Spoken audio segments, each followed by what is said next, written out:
there, Pokemon trainers. I'm Ash. I'm Nick.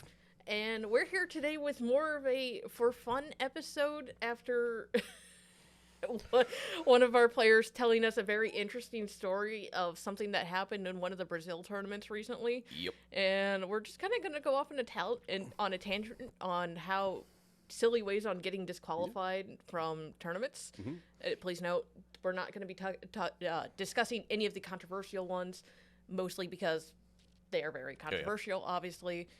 No. And this is meant to be silly, lighthearted. No, you've heard of dumb ways to die. This is dumb ways to DQ.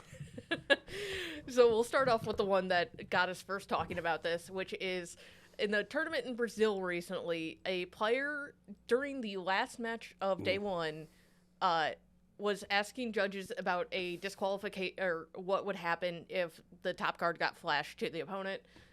While they were contemplating that, the person that had called for the judge then proceeded to take one of his opponent's cards and eat it, call a judge back, and say, I think we need a card count. Yeah. I think all of the staff was rolling when we found out about this. It was very funny. Especially with the little bit of icing on the cake being that they didn't disqualify him because he already lost. Yeah. Like, the judges had the choice to say, yeah, you're just going to be disqualified through, and they went, what's it matter? He already lost. Just take your shame scrub out and go home. Like, that's certainly a way to just go, though. Yeah. Just last game, nope. Yeah, I'm not looking forward to the next regional meta showing up with like a bottle of A1 and a steak knife.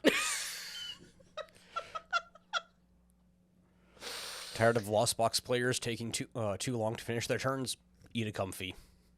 Yeah, I mean, that would immensely slow it, or not slow it down, but speed it up. Yeah. Less comfies means less traction, means less drawing, and yeah. That goes into our next one, which was a player during a feature match at the International Championships. No, this was Worlds. Oh, yeah, you're right. Yeah, no, it was Worlds. Sorry. Worlds Internationals and interchangeable. Not really. Getting enough slow play violations throughout like the first 5 rounds that on a camera match, they ended up getting it escalated all the way to prize penalties and costing themselves the game because they'd already won their game one quite handily, like dominant throughout the entire game one. Went into game 2 and had tried to do again slow play it to where they were likely going to end it with 101. Judge paused the match. There was a little bit of confusion where the commentators like, what's going on? And they found out that he had accumulated, I believe, 4 slow play violations before that, and was immediately bumped up to a 2 prize penalty, giving his opponent the advantage, and then just got absolutely ran over in his final game, costing him the match and his shot at top 8. Yeah, which is crazy, but it's also one of those things that you have to keep in mind when you're playing these games. Yep.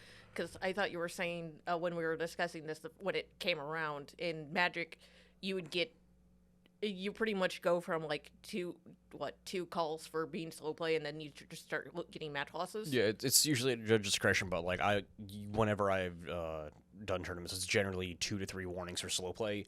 After that, it immediately just starts winning game losses because Magic doesn't have prize penalties. Mm-hmm. It's just if the judge has to tell you 3 times, you need to speed up your gameplay. It's congratulations, go to game 2. Or in some cases, congratulations, the match is over. You just lost because you aren't playing fast enough. Mm-hmm. Yeah, I know. Unfortunately, slow playing is not something people do maliciously all the time. I know back when Hisu and Gudra V-Star first rolled out, pun intended, it was causing a lot of slow play from just only doing 60 damage a turn to it because of how much it would just decrease on top of being able to heal itself with its V-Star power. Like, it's a tank.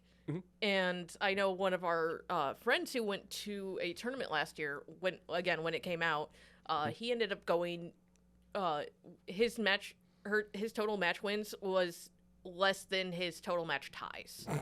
It was ridiculous. I feel so sorry for him. And it's just something that happens, but if you do it maliciously, it's probably going to bite you in the butt. Like, don't try. Yeah, playing along long-winded deck is one thing. Intentionally playing it slowly to draw games out in your favor, you're going to get penalized. Mm-hmm. And then I know there was also the, what was it? This wasn't necessarily a disqualification, but again, this was on the Magic side of things, where didn't you say a player got so mad at his deck he proceeded to go out into the parking lot, set it on fire? Yes, yeah, this was a long time ago. I've told a couple times on the Magic podcast that I also run, where a player essentially just got so frustrated after 2 or 3 rounds of crushing defeat that he went outside, took a lighter to his deck, and never returned. It's like, that's certainly one way of rage quitting a game. Some say they still hear his voice in the background. No, but on that note, the next one up is another deck destruction, I guess. Oh. To where it is rumored, of course, that apparently a player had become so salty about, I'm blanking on which card it is now. Again, this is unfortunately Magic. Sorry, Magic players. That after, I believe, they were like 0-3 going into the round 4 of their local event, their opponent cast the card that they've been getting, increasing tilt about all night. They took the card, ripped it in half, conceded the match, got up, went up to the shop owner and said, I need to buy another copy to replace the one I just destroyed. Honestly, I would believe that. Sometimes when I'm in like really annoying matches or get the same matchup multiple times in a row, I really want to do the same, honestly. Yep. But yeah, that's... It was another one where the owner of the store had happened at commented saying like, yes, this did happen. That player is not allowed to come back ever again. But yeah, great way to disqualify yourself from a store. Destroy your opponent's cards. Yeah, and unfortunately, when it comes to decks as well, especially in Magic cards, I know we're getting on a Magic tangent, despite this being a Pokemon channel. Apologies. There was a player back in 2021 disqualified from a large tournament because he had a few foils. One in particular was from Secret Lair. Secret Lairs have been known, if they're foils, to just curl upon release, essentially. Yep. Like 9 times out of 10, as soon as you pull it out of the packets in, it will just start curling. Yep. So obviously you can tell where it is in the deck if it's not properly taken care of. So it's yeah. I mean, well, it's been a long time issue with like curl foiling and like marked cards, which that is yet another story.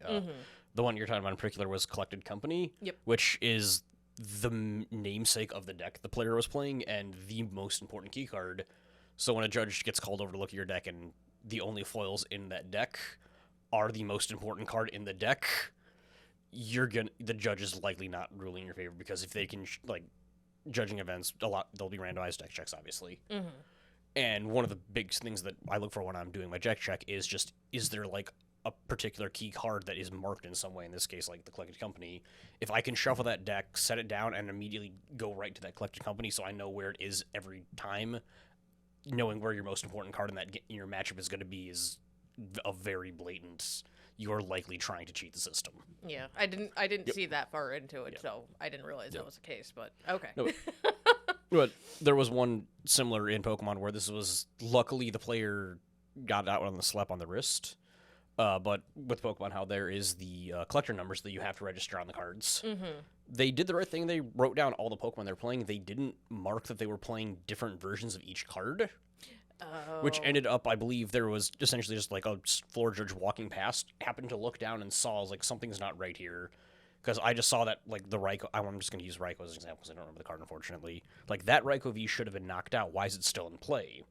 Judge got the deck list, looked, it just said 4 Raikou V with the regular collector number, paused the game, looked at the deck, and realized that the player was playing multiple different alt arts, leading to a lot of confusion. Yeah, I can only imagine.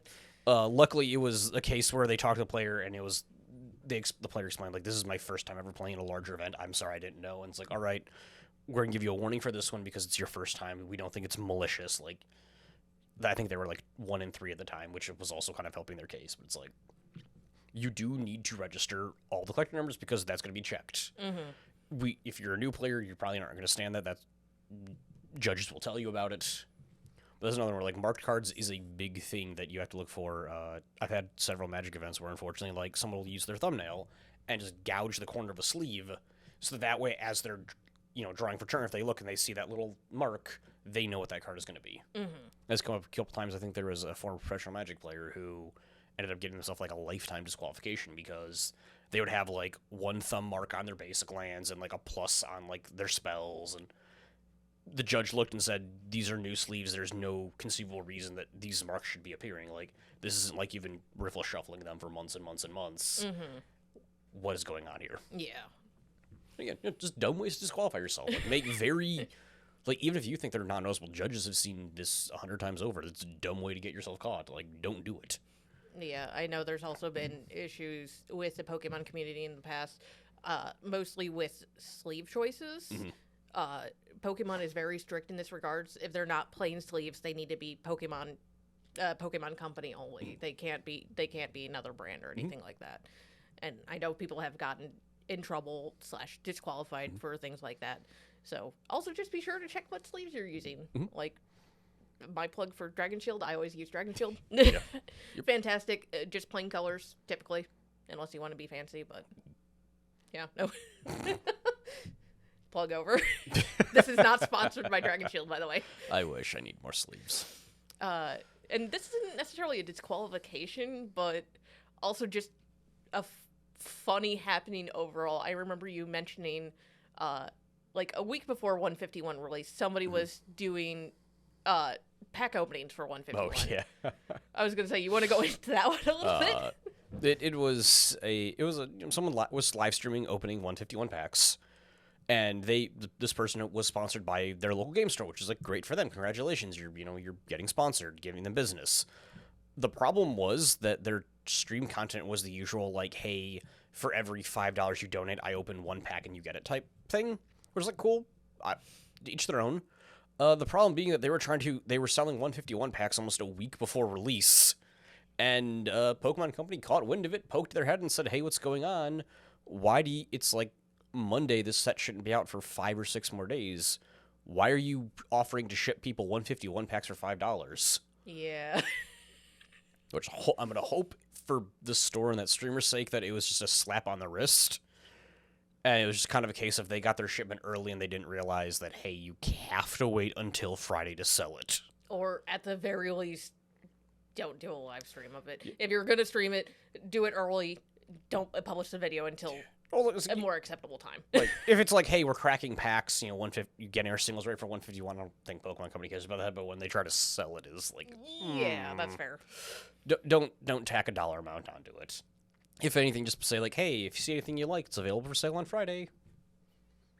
That was just a little, I don't know, I'm going to hope it was kind of a little slip. They weren't thinking and realized, oh, wait, I probably shouldn't be selling this a week before release. At least it's not Wizards who will send the Pinkertons after you, which has been another funny situation. If people have not heard of it, it's definitely a fun read at the very least.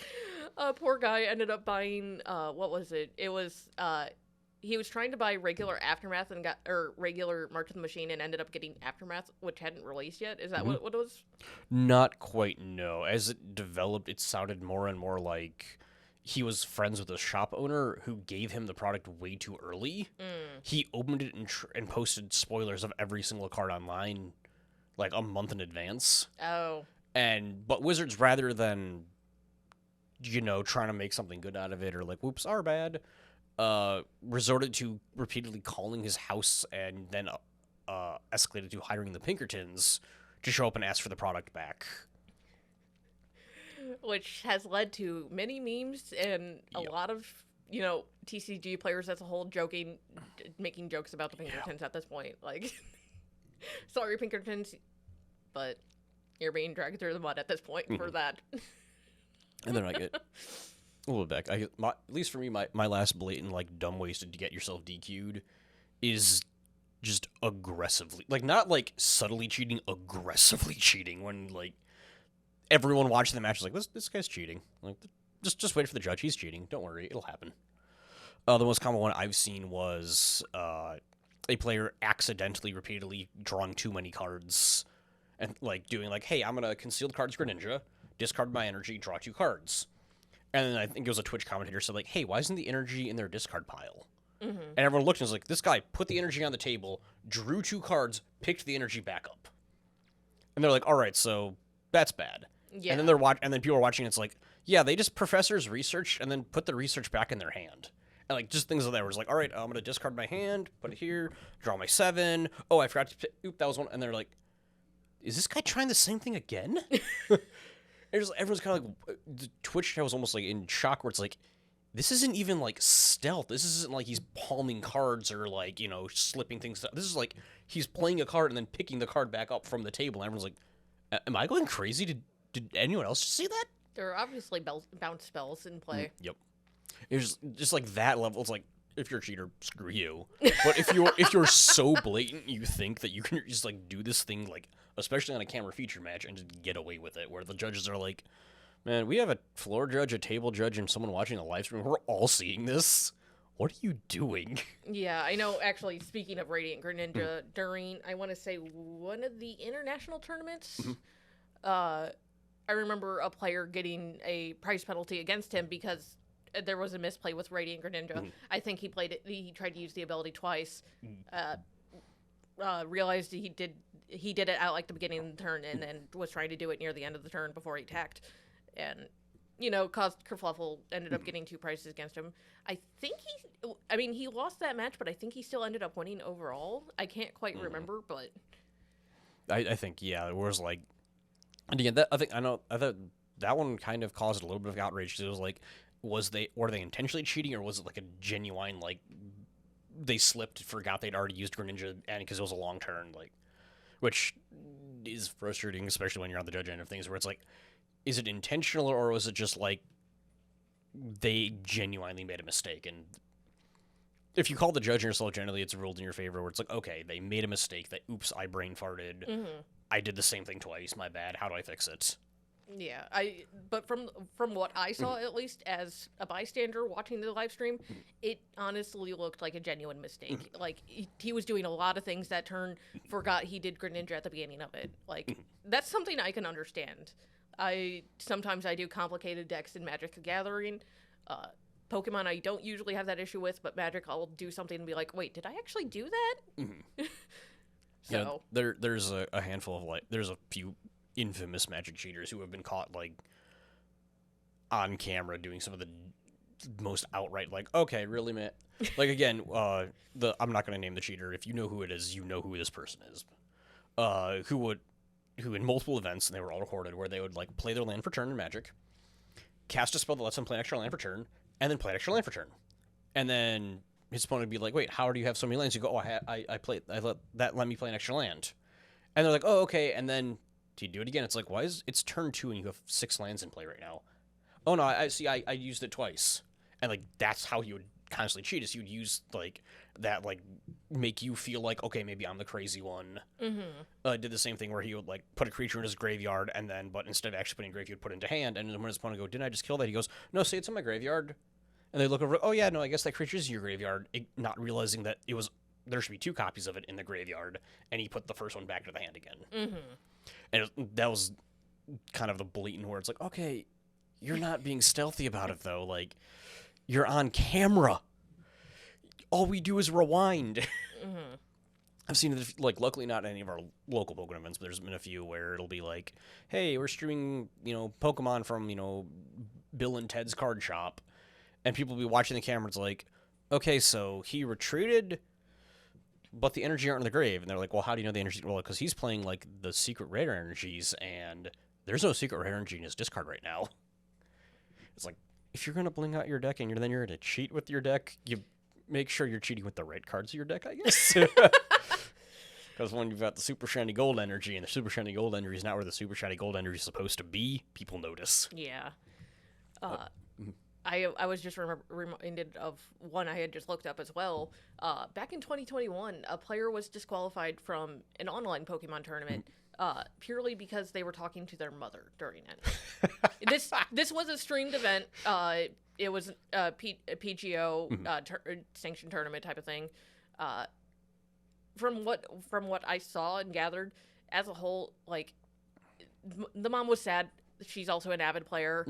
She didn't make it to day 2s, so she was just kind of, sitting in, watching, making comments every now and then.